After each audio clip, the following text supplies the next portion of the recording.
Mesdames et messieurs, bonsoir. Il est 22 heures et nous sommes le samedi 13 avril. Voici les titres de ce journal.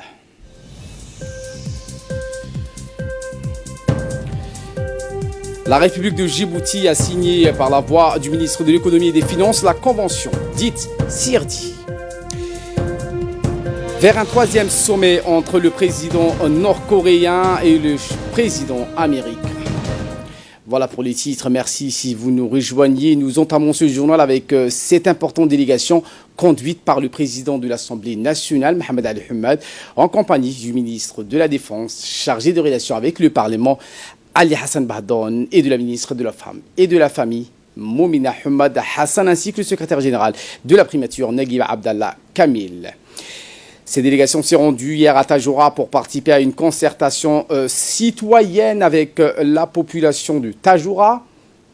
Une concertation initiée par la firma d'Iglissa, membre de la grande firma de la ville blanche, qui a été riche et très intéressante pour renouer les dialogues avec les élus du peuple et échanger sur les perspectives de développement de la région. La population de la région est venue nombreux pour accueillir cette délégation. À leur tête, le préfet de la région, Abdelmalik Mohamed Bonoïta, et le président du conseil régional, Omar Hassan Hussein. Ces délégations des parlementaires de la ville blanche étaient donc accueillies à l'escale de Tajoura. Et bien, juste après un partage de repas copieux avec le président de l'Assemblée et sa délégation, une séance de concertation organisée donc par la firma. Au terme de ces concertations citoyennes, les leaders ont exprimé leur soutien indéfectible à la stratégie régionale pour le développement local, telle que édictée par la vision politique du président Guéli. Mais ici, particulièrement, la jeunesse souffre. Donc, c'est juste un rappel. Ce n'est pas des doléances, c'est un rappel. Nous assurons de notre soutien ici pour vous accompagner dans toutes les mesures que vous prenez. Prenons la parole à son tour, le ministre de la Défense chargé des relations avec le Parlement, Ali Hassan Bahdoun, a remercié en premier lieu la population de la Ville Blanche pour la qualité de l'accueil. Il a aussi remercié la firma d'Iglissa, qui est l'initiatrice de ce colloque citoyen, pour la qualité et la pertinence des sujets abordés lors de cette discussion. Voici les propos. Conduit le président de l'Assemblée, qui a été invité par votre firma d'Iglissa, est un honneur pour nous. Nous avons répondu présent à l'appel du président quand il nous a dit que nous sommes invités par votre firma. Cela montre le lien qu'il y a entre les élus, le gouvernement, et ce qu'aujourd'hui on appelle la société civile, mais que la firma est une forme de précurseur de représentation de la société civile, puisqu'il s'agit des jeunes de même génération qui, depuis l'enfance, à l'adolescence, à l'âge adulte, discutent, dialoguent, coopèrent et apportent leur regard, leur jugement et l'action ensemble au nom de toute une communauté. Donc c'est vraiment une représentation de la société civile, de la pure forme qui puisse exister. Et je pense que c'est quelque chose qui est louable et qui devrait être copié, certainement pas égalé, mais copié au moins ailleurs et dans les différentes régions du pays, et même au-delà, puisque ça permet de consolider le ciment de la jeunesse, de l'enfance, de la jeunesse et de l'âge adulte de toute une génération.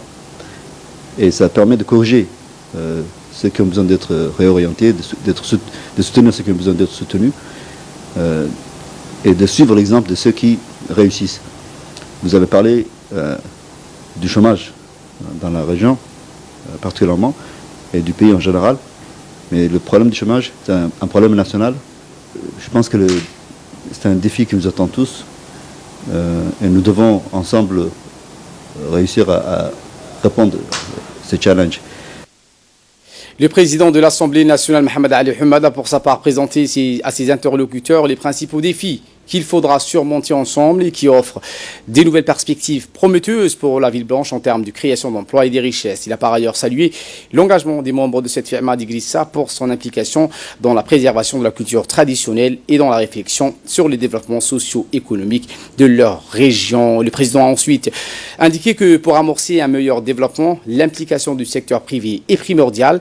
Certains problèmes sont toujours d'actualité à Tajoura. Nous allons apporter une réponse ensemble avec le soutien du pouvoir public, a conclu ses propos le président de l'Assemblée nationale, Mohamed Ali Hammad.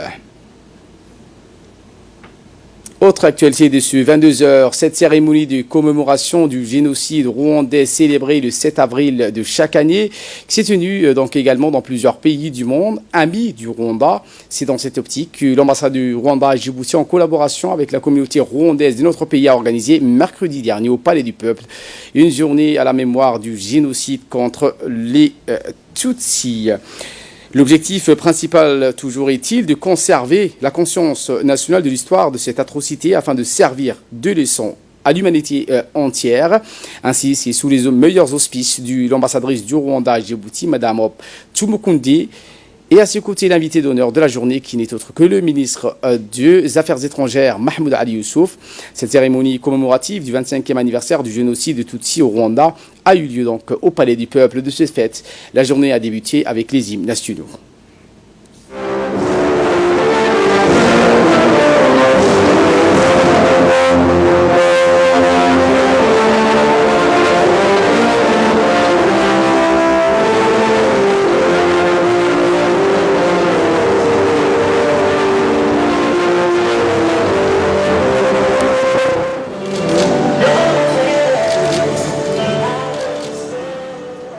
Ensuite, une flamme de l'espoir en la mémoire des victimes de ce massacre a été illuminée ensemble par l'ambassadrice et le chef de la diplomatie djiboutienne. Un geste très symbolique de solidarité. Outre l'ambassadrice rwandaise de la République de Djibouti, basée à Addis Abeba, et le ministre djiboutien des Affaires étrangères, les membres du gouvernement ont participé. L'un des moments forts du programme de cette journée de commémoration fut donc celle de la projection du témoignage des survivants de cette atrocité.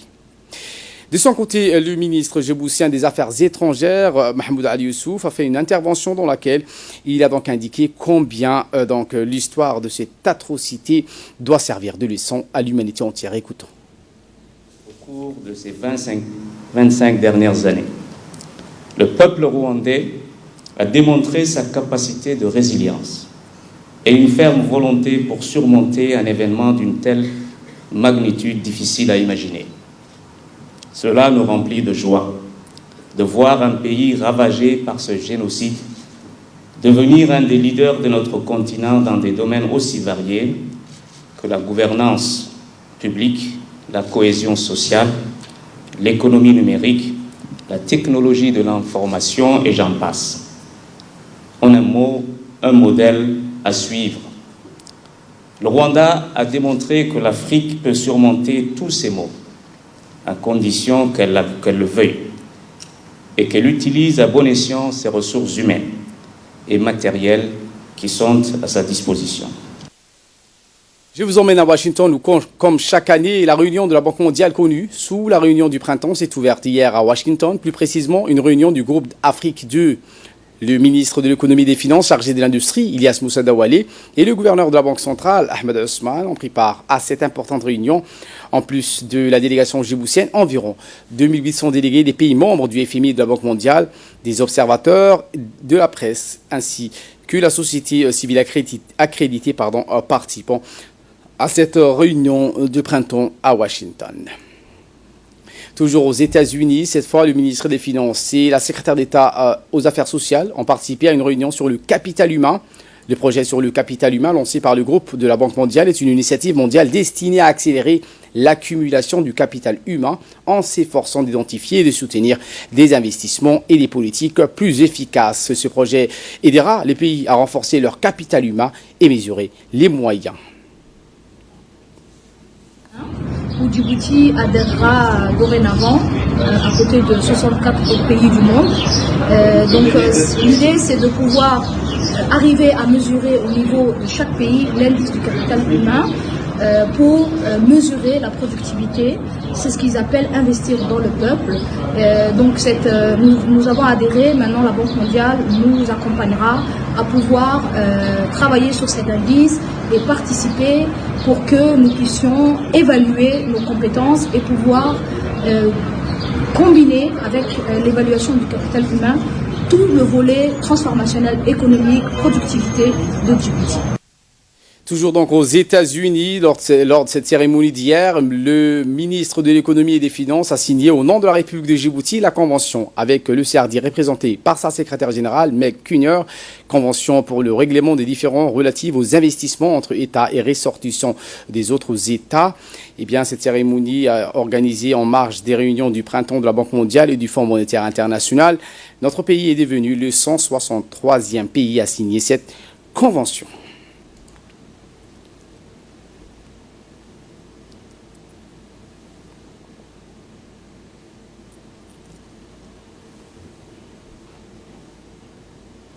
Toujours à Washington, le ministre de l'économie et des finances a procédé à la signature, cette fois, d'un accord de financement au siège de la Banque mondiale en marge des assemblées du printemps de la Banque mondiale et du FMI.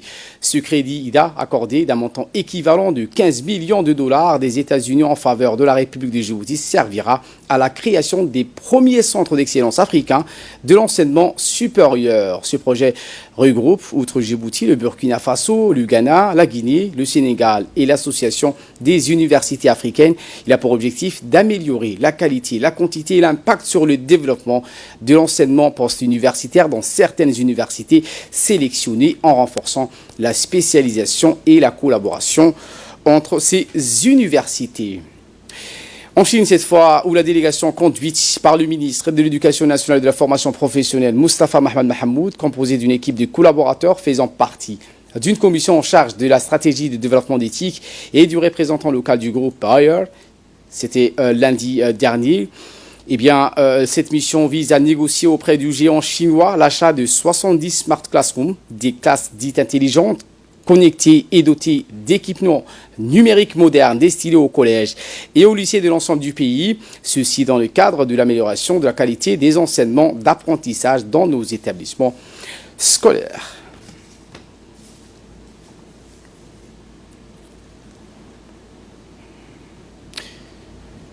Et de là, nous passons en nouvelles du monde. Bataille de Tripoli qui se poursuit. Des milliers de déplacés, des fusillades et des explosions ont retenti hier dans les faubourgs sud de Tripoli où les forces du maréchal Khalifa Haftar affrontent depuis une semaine celles du gouvernement Faiz al-Siraj, reconnu par la communauté internationale. Dans l'après-midi, un avion des forces Haftar a bombardé un camp militaire d'une milice alliée au gouvernement de Tripoli à Zouara, ville côtière à 120 km de l'ouest de la capitale. Selon les Nations Unies, les violences autour de Tripoli ont conduit jusqu'ici 9500 personnes à fuir les zones de combat. L'Organisation mondiale de la santé, l'OMS, a dit avoir élaboré un plan d'urgence pour venir en aide si nécessaire aux milliers, voire aux centaines de milliers de déplacés. Je vous le disais en titre, vers un troisième sommet, Kim Jong-un se dit prêt à un nouveau sommet avec Donald Trump, mais pose ses conditions. Le dirigeant nord-coréen s'est montré favorable à une troisième rencontre avec son homologue américain si Washington arrive à la table des négociations avec la bonne attitude, selon ses propres termes. Fin février, à Hanoï, les discussions entre les deux chefs d'État avaient rapidement achoppé sur la levée des sanctions réclamées par Pyongyang, 8 mois après le sommet historique de Singapour qui avait débouché sur une déclaration de dénucléarisation complète de la péninsule coréenne. Voilà pour l'essentiel de ce 22h. Merci à vous de nous avoir suivis et très bon suivi des programmes sur Télé Djibouti.